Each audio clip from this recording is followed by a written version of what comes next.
भारत की जो पहलवान खिलाड़ी हैं, कल वो हरिद्वार पहुंचने वाली थी। हरिद्वार पहुंची भी, कहा गया कि अपने मेडल को जो है वो पानी में यानी कि गंगा जी में समर्पित करना चाहती थी, यानी बहा देना चाहती थी। बाद में खबर आया कि जो किसान नेता राकेश टिकैत हैं, उन्होंने मना किया है और सरकार को अल्टीमेटम भी दिया है कि भाई आप इन मसलों को देखिए, नहीं तो हम लोग अपने तरफ से कुछ प्रतिक्रिया आंदोलन के रूप में देंगे।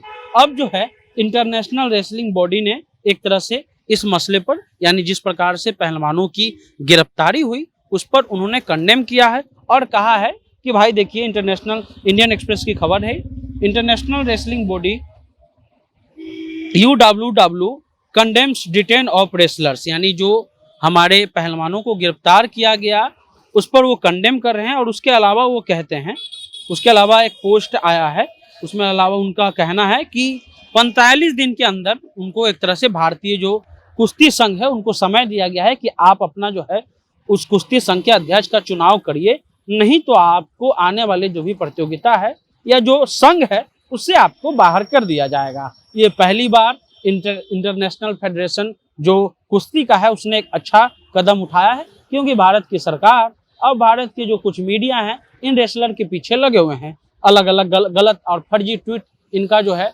डिटेन के बाद गलत फर्जी ट्वीट पत्रकारों के द्वारा किया गया, वही पत्रकार जो 2000 के नोट में चिप दिखाते हैं और प्रधानमंत्री जी की सेवा में हमेशा लगे रहते हैं। लेकिन अब जो है इस मसले पर एक बड़ा जो मैसेज जो है वहाँ के एक तरह से जो इंटरनेशनल फेडरेशन है कुश्ती संघ का, उसने दिया है। और उसके अलावा जो पोस्ट आया है उसमें वरिष्ठ पत्रकारों का भी पोस्ट आने लगा है। कहा गया है कि 45 दिनों के भीतर भारतीय कुश्ती संघ के चुनाव नहीं होने पर भारत को निलंबित कर दिया जाएगा। ये कौन कह रहा है? ये यूनाइटेड वर्ल्ड रेसलिंग, यानी उनको अधिकार है कि भाई अगर आप उनके रेसलर के साथ किसी प्रकार का बदसलूकी करते हैं तो उनका कहना है कि तुरंत जो है सरकार इस पर एक तरह से जवाबदेही दे। और ऐसा क्यों हो रहा है? और 45 दिन के अंदर भारतीय कुश्ती संघ का चुनाव हो, अध्यक्ष का चुनाव हो।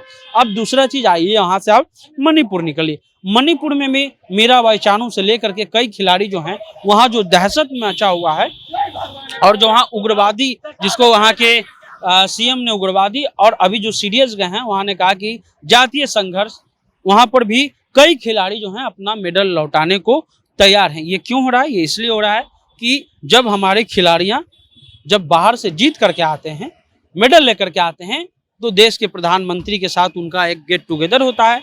वो प्रधानमंत्री कहते हैं कि विनेश फोगाट तो हमारे घर की है, हमारी घर की बेटी है। लेकिन आज वही बेटी जब मांग कर रही है तो उस बेटी को सुनने वाला कोई नहीं है।